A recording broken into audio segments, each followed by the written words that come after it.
Bakit po si Senator Bongo yung mas best na running mate ni VP Sara? Sa akin, subok na karakter, may pinatunayan, malasakit center. Yung karakter ng katapatan, faithfulness and strength. Alam niyo po, ang daming nakakamiss noong nung napaka-importanting aspeto na pinakikita ni Bong sa kanyang katapatan, kay Digong hanggang kay Sara.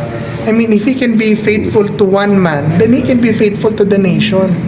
Sa ngayon, in fact, in his career, laging siyang iniipit eh. Pero siya ang trabaho ng trabaho. Siya ang lahat ng utos ni Digong, siya ang paggawa. Siya ang bumabalanse sa lahat ng mga nag-aawayang faction para walang kaguluhan, and he was able to do this successfully during the 6 years ni President Duterte. Nakita natin ang bilis-bilis ng takbo ng gobyerno noon, ang bilis-bilis ng aksyon at response sa mga pangangailangan ng tao. Meron pa tayong malasakit center na milyon-milyon na ang natulungan, na talagang ang pera ng gobyerno hindi napupunta sa korupsyon, sa flood control, pero talagang sa pangangailangan ng tao. So, kung meron napatunayan, Bongo, diba? Number 2, makakatulog ng mahimbing si Sara at ang Pilipino na meron siyang Vice President na hindi pag-aasaman ang pwesto niya. Diba? So, that will give peace and security to our nation so that we can concentrate sa nation building, ekonomiya, pagpaparami ng trabaho, pagtulong sa mga tao, pagpalaki ng ekonomiya, kaysa sa politika. Na yung Vice President mo, nakuha mo, yung pinag-aasaman ng pagtanggal mo. Again, hindi ko sinasabi na mali si Sara na labanan si Bongbong. Tama. Ang nagkamali si Sara, nung kampehan niya si Bongbong, now she realizes the mistake. She turns around and says, I'm sorry, and let's do it right this time. Which, again, shows a strong character of Ma'am Sara na pag alam niyang mali, babaguhin niya. Yun po ang kailangan natin sa ating bansa ngayon. Kung gusto natin tumino ang ating bayan, umasenso, kailangan natin ng mga strong leaders with compassionate hearts. Yan ang tapang at malasakit. Si Bong has proven strength and both strength and ability and character. And I think hindi ko dinidiscount yung iba. Si Senator Marcoleta is magaling, matalino, matapang. Good choice. Good choice. Si Robin, magaling, very popular. Pero pag pinapili mo ko, as in, I think mas maraming napatunayan si Bong sa lahat ng mga kandidato. Ngayon, si Lenny nababanggit ko dahil hindi na naman to usapan na DDS kami, diba?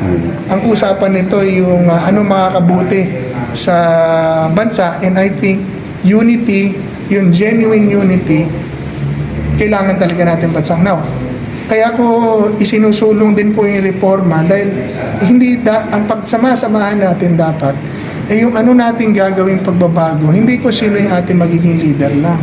Yan ang pagkakamali natin noong 2022. Ang inilabas nila, unity.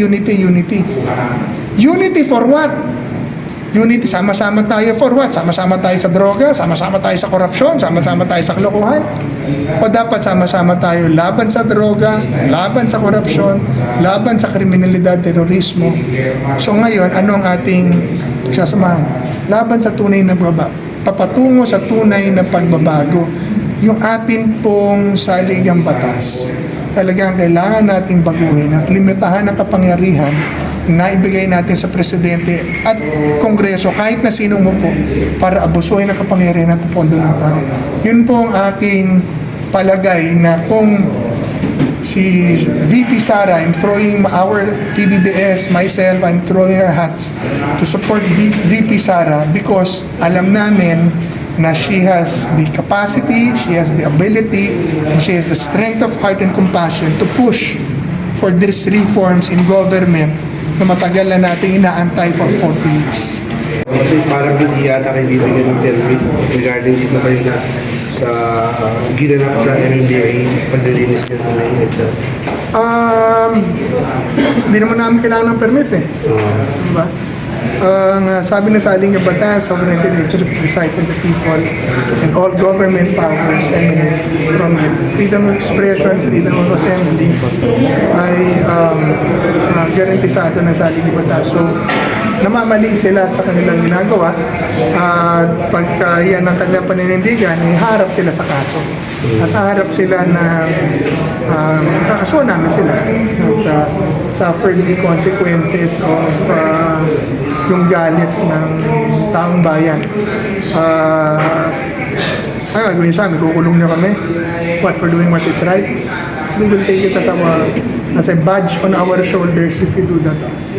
Lalo na sir, yung grupong DDS daw po ang pag-iikpitan para gumawa ng Opo, hindi na po ito usapan kasi ng DDS eh. Diba? Yun nga po siya sabi ko. Ito po yung usapan ng Pilipino tayo na naghahanap ng katarungan, naghahanap ng accountability, at pagbabago sa gobyerno. Yun na naman ang ginagawa eh.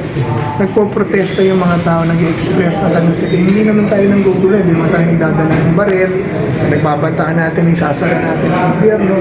Ang sinisigaw natin dito, pagbabago, accountability, justisya, iayos yung gobyerno, nahihirapan na kami. So, this is within our right, guaranteed for us by the Constitution. This is democracy.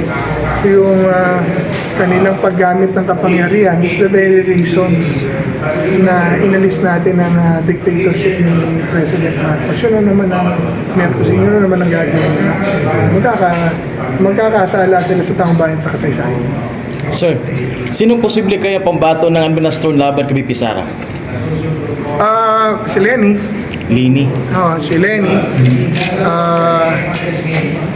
Well, nagpresenta si John Vic, nagpresenta si Risa. Lahat naman kalayaan nila lahat. So, and I think tama lang na ang administrasyon humanap ng magaling na kalaban. Tama yan, gawin nila yan kasama sa demokrasya yan. Pero sa aking pananaw, wala pang kalaban na lumilitaw na tatalunin si VP Sara.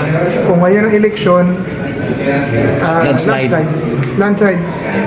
Sara Duterte. Sila ang nagpalakas kay Sara. Correct. Malakas na si Sara noong pumasok as Vice President. Pero dahil sa ginawa nila sa bansa, dahil sa ginawa nila kay Digong, dahil sa ginawa nila sa lahat ng Pilipino, lalong lumakas si Sara. Yan. Thank you, sir. Question po, pagkatapos po kasi mag-announce ni BP Sara na tatakbo siya, bigla akong may sinabi si Larry Gadon na hindi raw po mananakos ni BP Sara. Ayan. Ano po masasabi niyo sa kanya? Kalayaan ni Larry Gadon na Yes. sabihin niya yan at tatrabaho niya yan dahil siya ay gabinete ni BBM, pero isang boto lang naman si Larry at I expect that from him. Saan kaya siya kumukuha ng showbiz, sir? Bakit nasabi niya na hindi mananalo si BP Sara? Baka sa grupo din nila. Oo.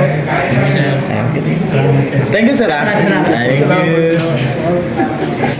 Sir, may pahabol sana ako eh. Kasi yung di ba po nag-declare si VP Inday ng presidency. So, ang sagot daw po ni Bongbong Marcos ay good luck. Ano pong komento niyo dun, sir? Salamat at sana suportahan niya ang ating kandidatura ni VP Sara. Yan. Thank you, sir. Salamat sa Good luck daw, di sana support.